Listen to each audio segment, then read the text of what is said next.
నమస్తే, welcome to NSTV news. నేను అనుష. ముందుగా హెడ్లైన్స్ చూద్దాం. శ్రీరామనవమి సందర్భంగా శ్రీరామనవమి ఉత్సవ సమితి ఆధ్వర్యంలో ఆదిలాబాద్లో భారీ శోభాయాత్ర నిర్వహించారు.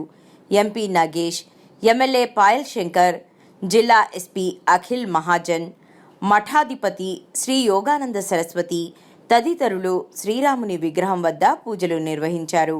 ముందుగా హనుమాన్ చాలీసా పారాయణం చేశారు. అనంతరం భారీ శోభాయాత్రను ప్రారంభించారు. ఈ సందర్భంగా భారీ సంఖ్యలో తరలివచ్చిన యువకులు నృత్యాలు చేస్తూ సందడి చేశారు.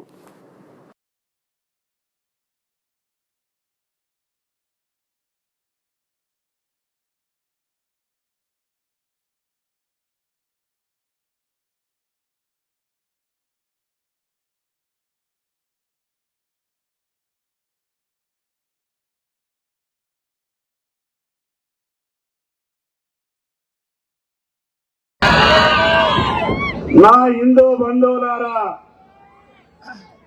ప్రపంచంలో అందరూ బాగుండాలని కోరుకునేటటువంటి మనం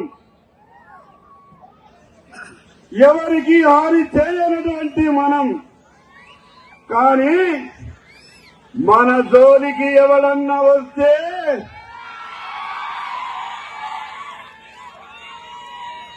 వచ్చింది. ఆదిలాబాద్ కు ఎయిర్పోర్ట్ వచ్చింది, నరేంద్ర మోడీ ఇచ్చింది. రేపు ఆదిలాబాద్ నుంచి ఆరుమూరు రైల్వే లైన్ వస్తున్నది, దాన్ని నరేంద్ర మోడీ ఇస్తున్నారు. రామరాజ్యం వస్తే నలుగురికి మంచి జరుగుతుంది.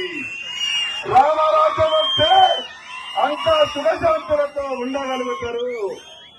నా హిందూ బంధువులారా, మీ అందరికీ రెండు చేతులు జోడించి దండం పెట్టి చెప్తున్నా, పార్టీలు ఏమైనా కావచ్చు, సంఘాలు ఏమైనా కావచ్చు, మొన్న పార్లమెంట్ లో ఒక చట్టం అయింది.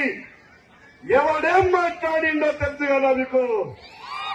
అరే, హిందువుల ఆస్తులు గుంజుకుంటూ పోతే ఏనా కొడుకు మాట్లాడలేదు, ఒక్క భారతీయ జనతా పార్టీ తప్ప. యువకులారా, ఒక్కసారి ఆలోచించండి. జరుగుతున్నటువంటి పరిస్థితులను గమనించండి. మనము మారాల్సినటువంటి అవసరం ఉంది. క్రమశిక్షణతో ముందుకు పోవాల్సినటువంటి అవసరం ఉంది. జరుగుతున్నటువంటి విషయాలన్నీ మీ కళ్ళ ముందు కనిపిస్తున్నాయి. ఎవడెవడు ఏమేం మాట్లాడుతున్నాడో మీకు అన్నీ తెలుస్తున్నాయి. కులాల పేరు మీద మనల్ని విడగొట్టాలని కొన్ని కుట్రలు జరుగుతున్నాయి. వాటన్నిటినీ కూడా గమనించాలా. మన ధర్మాన్ని మనం రక్షించుకోవాలా.